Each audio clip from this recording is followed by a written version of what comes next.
12 years ago, I was in the street writing my name to say I exist. Then I went to taking photos of people to paste them on street to say they exist.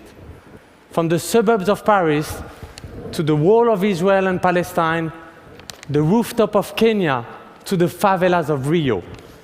Paper and glue, as easy as that. I asked a question last year, can art change the world?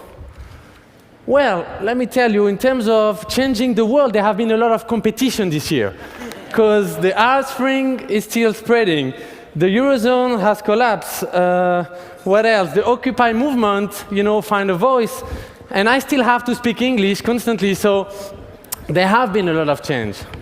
So when I had my TED Wish last year, I said, look, I'm going to switch my concept. You are going to take the photos, you're going to send them to me, I'm going to print them and send them back to you. Then you're going to paste them where it makes sense for you to place your own statement. This is Inside Out. 100,000 posters have been printed this year. Those are the kind of posters, let me show you. And we keep sending more every day. This is the size. Just a regular piece of paper with a little bit of ink on it. This one was from Haiti. When I announced my wish last year, hundreds of people stood up and said they wanted to help us. But I say it has to be under the condition I have always worked. No credit, no logos, no sponsoring. A week later, a handful of people were there, ready to rock and empower the people on the ground who wanted to change the world. These are the people I want to talk to you about today. 2 weeks after my speech, in Tunisia, hundreds of portraits were made.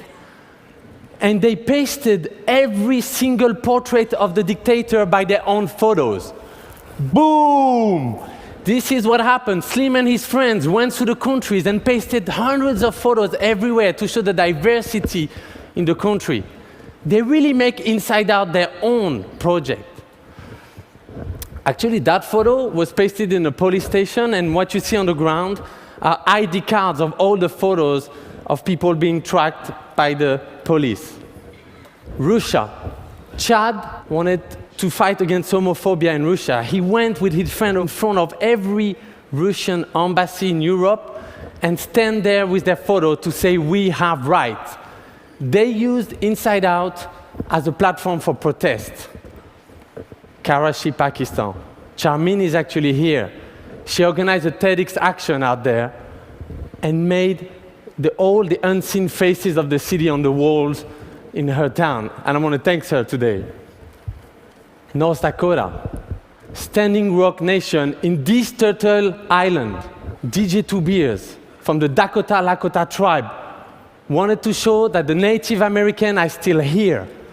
The 7th generation are still fighting for their rights. He pasted up portraits all over his reservation, and he's here also today. Each time I'm getting a wall in New York, I'm using his photos to continue spreading the project. Juarez. You heard the border, one of the most dangerous borders in the world.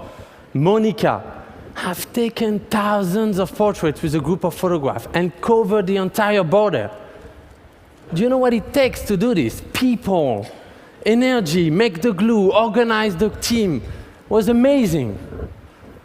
While in Iran, at the same time, Abu Lolo, of course a nickname, has pasted one single face of a woman to show his resistance against the government. I don't have to explain you what kind of risk he took for that action. There's tons of school projects. 20% of the poster we're receiving comes from school. Education is so essential. Kids just make photos in a class, the teacher receives them, they paste them on the school, here they even got the help of the fireman. There should be even more schools doing this kind of project. Of course, we wanted to go back to Israel and Palestine. So we went there with truck. This is photo booth truck. You go on the back of that truck, take your photo, 30 seconds later, take it from the side, you're ready to rock. Thousands of people use them, and each of them sign up for a two-state peace solution. And then walk in the street. This is the march, the 450,000 march. Beginning of September, they were all holding their photo as a statement. On the other side, people were wrapping up streets, buildings. It's everywhere. Come on, don't tell me that people are not ready for peace out there. These projects took thousands of actions in 1 year, making hundreds of thousands of people participating, creating millions of views. This is the biggest global art participatory project that's going on. So, back to the questions, can art change the world? Maybe not in 1 year, that's the beginning. But maybe we should change the question, can art change people's life? From what I've seen this year, yes. And you know what? It's just the beginning. Let's turn the world inside out together. Thank you. Thank you.